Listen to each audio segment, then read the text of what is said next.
राष्ट्रवादी काँग्रेस पक्ष हा मूळ पक्ष निवडणूक आयोगाच्या निर्णयामुळे माननीय उपमुख्यमंत्री श्री अजित पवार यांच्या ताब्यात गेल्यानंतर माननीय श्री शरद पवार यांच्या नेतृत्वाखालील गटाला सध्या जरी राष्ट्रवादी काँग्रेस पक्ष शरदचंद्र पवार असं नाव मिळालं असलं तरी मात्र पक्ष चिन्ह काय मिळेल याची उत्सुकता आणि त्यासाठी वेगवेगळ्या चिन्हांची चाचपणी सुरू असली तरी मात्र एका चिन्हासाठी पवार समर्थक विशेष आग्रही असल्याची चर्चा आहे आणि त्या संदर्भातील बातमी वेगवेगळ्या वृत्तपत्रांमध्ये देखील प्रकाशित झालेली आहे।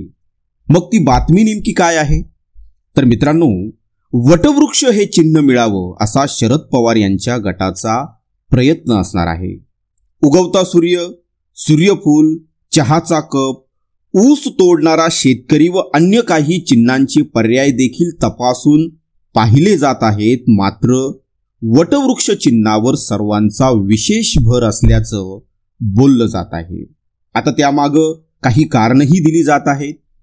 माननीय श्री शरद पवार हे गेल्या 50 वर्षापासून महाराष्ट्र व देशाच्या राजकारणात सक्रिय आहेत। या काळात त्यांनी सरकारमध्ये व सरकारच्या बाहेर अनेक संस्था व संघटनांवर सर्वोच्च पदांवर काम केलं आहे। त्यांनी विविध क्षेत्रात अनेक नेते व कार्यकर्ते घडवले आहेत।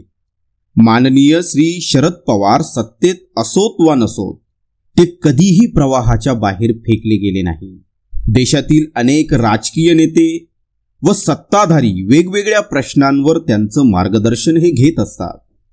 विद्यमान पंतप्रधान माननीय श्री नरेंद्र मोदी यांनी देखील अनेकदा श्री शरद पवार यांच्या नेतृत्वाचं कौतुक केलं आहे।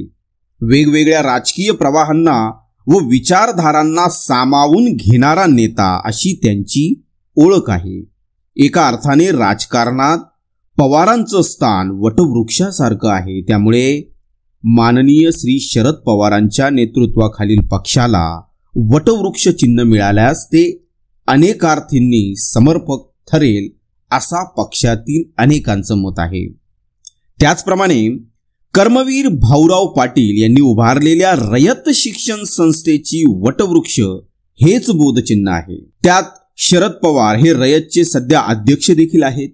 त्यामुळे सामाजिक नाते असणारे वटवृक्ष हे चिन्ह मिळाल्यास माननीय श्री शरद पवार गटाला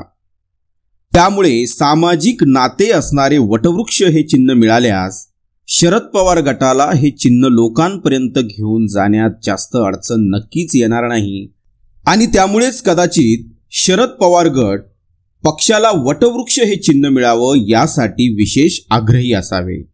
मग मित्रांनो, तुमचं वैयक्तिक मत काय आहे ते नक्कीच ह्या व्हिडिओच्या कमेंट बॉक्समध्ये नमूद करा आणि हा व्हिडिओ जर तुम्हाला आवडला असेल तर नक्कीच लाईक करा, कमेंट करा आणि जास्तीत जास्त या व्हिडिओला शेअर देखील करा।